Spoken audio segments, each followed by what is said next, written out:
बहुत समय पहले भारत की धरती पर एक महान आत्मा का जन्म हुआ जिनका नाम था महावीर। उनके जन्म के कारण ही हर साल महावीर जयंती मनाई जाती है। यह दिन जैन धर्म के सबसे बड़े त्योहारों में से एक माना जाता है।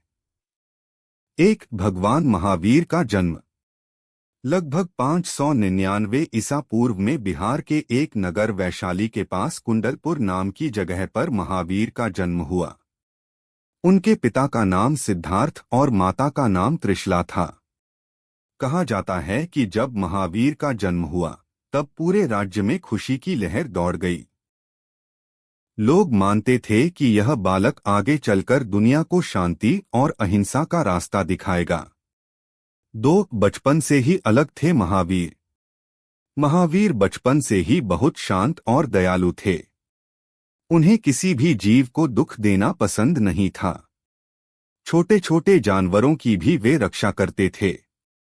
इसी कारण लोग उन्हें महावीर कहने लगे, जिसका अर्थ है बहादुर और महान। राजमहल छोड़ने का फैसला। जब महावीर 30 साल के हुए तब उन्होंने सोचा कि जीवन का असली उद्देश्य क्या है। उन्होंने राजमहल, धन दौलत और आराम छोड़ दिया और सत्य की खोज में निकल पड़े। उन्होंने कई साल जंगलों में ध्यान और तपस्या की। ज्ञान की प्राप्ति। लगभग 12 साल की कठिन तपस्या के बाद महावीर को सच्चा ज्ञान, केवल ज्ञान, प्राप्त हुआ। उसके बाद उन्होंने लोगों को 3 मुख्य बातें सिखाईं। अहिंसा, किसी भी जीव को नुकसान न पहुंचाना। सत्य बोलना। सादा और ईमानदार जीवन जीना। उनकी शिक्षा से बहुत लोग प्रभावित हुए और जैन धर्म को अपनाने लगे। महावीर जयंती क्यों मनाई जाती है?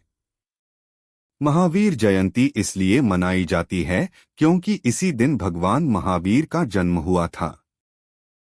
यह दिन हमें उनके बताए अहिंसा, दया और सच्चाई के रास्ते पर चलने की याद दिलाता है। महावीर जयंती कैसे मनाई जाती है? इस दिन जैन धर्म के लोग मंदिरों में पूजा करते हैं। भगवान महावीर की शोभा यात्रा निकालते हैं। गरीबों को भोजन और दान देते हैं।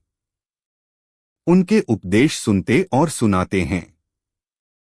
पूरा दिन शांति, सेवा और धर्म के कामों में बिताया जाता है।